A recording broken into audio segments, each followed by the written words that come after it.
Du 30 mars au 3 avril, l'association Archéolona vous invite à la seconde édition des Printemps de l'archéologie à Saint-Dizier.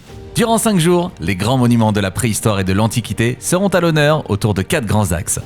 Deuxième festival des Printemps de l'archéologie du 30 mars au 3 avril à Saint-Dizier. Entrée gratuite. Latitude, électro R&B, c'est priorité au local, en Haute-Marne et dans le sud de la Marne. Latitude, plus proche de vous, à Saint-Dizier et Vitry-le-François, sur 107.9, mais aussi partout, en digital, sur l'appli Latitude et les enceintes connectées. Latitude.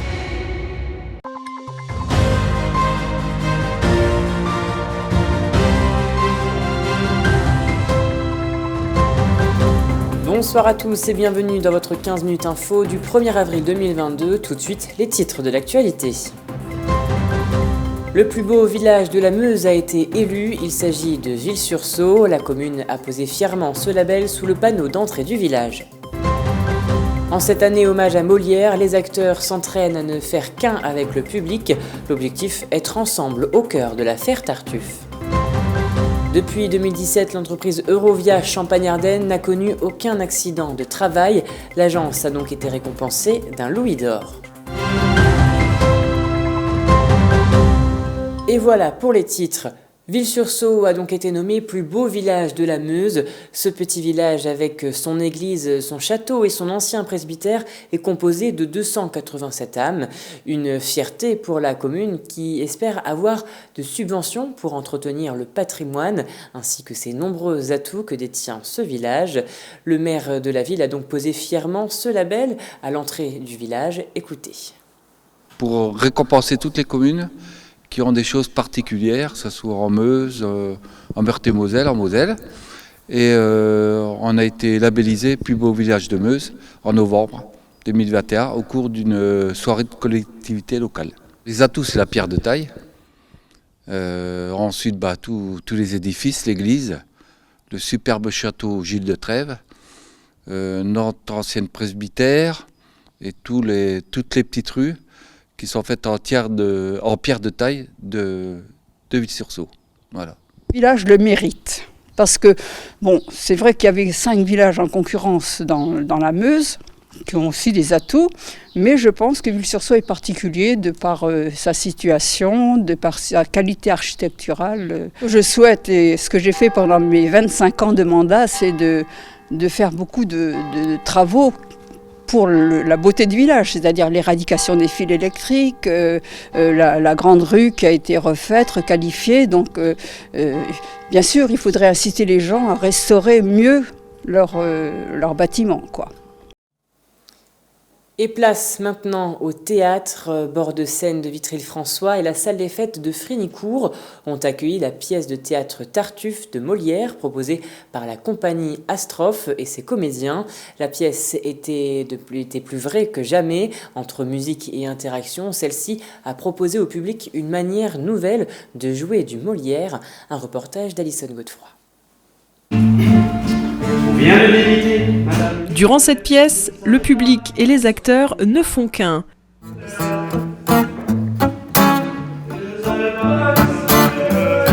Ils sont ensemble dans l'affaire Tartuffe. Durant 1h30, cette pièce de théâtre créée par Molière en 1669 offre une partie de cache-cache en 5 actes. Donc c'est une pièce de Molière, donc c'est le Tartuffe. Et voilà, on est une compagnie qui vient de Metz, une compagnie lorraine qui s'appelle la compagnie Astrophe. Et on a monté ce spectacle il y a maintenant 7 ans. Donc vous voyez, c'est une grande aventure. On a beaucoup joué ce spectacle. Cette compagnie de théâtre a joué pour la 106e fois cette célèbre pièce. Tartuffe est un texte classique, revisité et joué de façon moderne, où le public est inclus. Et pour moi, il n'y a pas de public ici. Il n'y a même pas de scène en fait. Il y a un espace commun. Et ensemble, on traverse la pièce de Molière. Donc le public est concerné. On ne lui demande pas, à part sur quelques petites blagues, parce que je déteste le théâtre interactif. On ne lui demande absolument pas de jouer. Il peut y avoir quelques petites blagues par moment, mais on s'adresse à lui. Et donc, il est inclus à l'intérieur de la situation. Adepte des chefs-d'œuvre de Molière et au cœur de son écriture, cette compagnie aime jouer ses pièces avec minutie. Et votre cœur n'a jamais eu pour moi de véritable ardeur. Hélas, permis à vous d'avoir cette pensée. Oui, permis à moi. À l'époque, cette pièce de théâtre a fait polémique. Elle a provoqué de nombreux débats, mais aussi des accusations. Le clergé voulait la mort de Molière. Et les femmes savantes, Tartuffe, Don Juan et le Misanthrope, on est un peu sur les 4 œuvres, on va dire. Elles ne sont pas plus intéressantes que les autres, mais elles ont en tout cas, Molière injecte à la fois cet humour dont il est incroyablement doté. C'est un génie des situations. Il nous fait hurler de rire, Molière.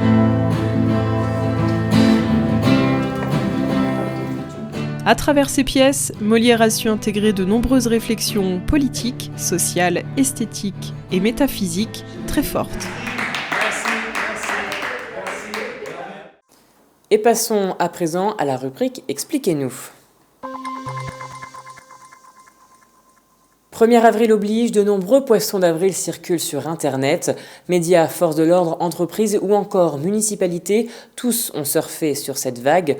À l'origine, une journée était effectivement consacrée au dieu du rire en l'ancienne Grèce. Cette journée était consacrée aux farces, aux fous et à l'inversion des rôles, comme pendant le carnaval. Cette tradition a été reprise par les Romains avec la déesse Aphrodite. Et pour l'occasion, nous avons recensé quelques fausses informations diffusées sur les réseaux sociaux aujourd'hui. Les soldats du feu des Clarons ont annoncé qu'une Alfa Romeo Giulia venait compléter les moyens techniques et opérationnels du centre de secours. Autre information, la gendarmerie nationale se dote d'un chien détecteur de mensonges, une information fausse mais qui cache un vrai message. La suivante information concerne également le parc Acroder, puisqu'il propose une tyrolienne de 2 km qui passera au-dessus du lac. Et si certains s'imaginaient déjà survoler le plus grand lac artificiel de France, la réalité les a malheureusement rattrapés.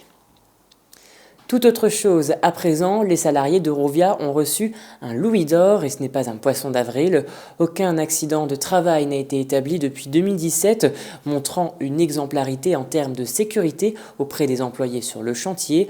Une belle récompense pour toute l'équipe et la direction. Regardez ce public reportage. Vigilants ensemble, tel est le maître mot que l'entreprise Eurovia a souhaité mettre en place au sein de ses chantiers. En effet, si le risque zéro n'existe pas, la direction et les salariés réfléchissent ensemble pour anticiper au maximum les risques d'accidents qui peuvent parfois être mortels. On se concentre sur tout ce qui blesse et tout ce qui tue. Donc ce sont nos risques majeurs. Donc on a déterminé 9 risques majeurs dans l'entreprise auxquels on a mis des règles d'or. Donc des règles d'or à pas dépasser, donc ça c'est notre ligne de conduite. On se rend compte que la majorité des accidents en fait, ont un lien direct avec l'organisation de chantier, le management et l'organisation de l'équipe. Donc c'est là-dessus qu'on va un peu pousser nos efforts. Pour l'entreprise Eurovia basée à Saint-Dizier, on peut dire que la sécurité est bien présente au sein des chantiers. Depuis 2017, aucun arrêt de travail causé par un accident sur le chantier n'a été recensé.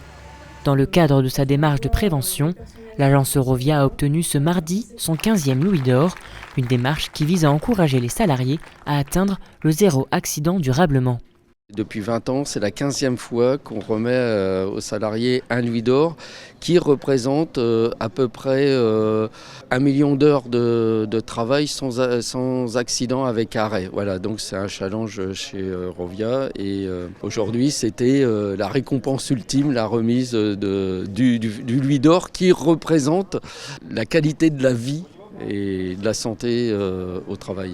Afin d'atteindre cet objectif, il est demandé chaque jour à tous les collaborateurs d'adopter les bons comportements pour éliminer les dangers. Une table ronde a été organisée pour l'occasion afin de sensibiliser davantage à être exemplaires en termes de sécurité. Les 150 salariés de la structure ont reçu chacun ce fameux louis d'or en guise de récompense. Comme tous les salariés, une fierté, content d'avoir reçu ce 15e louis d'or. Après, c'est avec l'aide de tous les salariés qui jouent le jeu. Un petit rappel de temps en temps sur la sécurité, on va dire même régulièrement. Et ça se passe bien, très bien, même tout le monde joue le jeu. Donc, Et c'est une récompense qui est saluée par tous et qui motive à garder ses bons gestes. La direction et les salariés espèrent bien continuer sur cette lancée pour obtenir un 16e louis d'or. Voilà, ce sont mes soldats. Je pourrais aussi remercier vous tous et Simon, comme l'a dit. Et voilà, c'est la fin de cette édition. Merci à tous de l'avoir suivi. Dans un instant, vos prévisions météo de demain présentées par Alison Godefroy. Je vous souhaite un excellent week-end. Toute l'actualité qui vous concerne, à voir et à revoir dès maintenant sur puissancetélévision.fr et sur notre application mobile.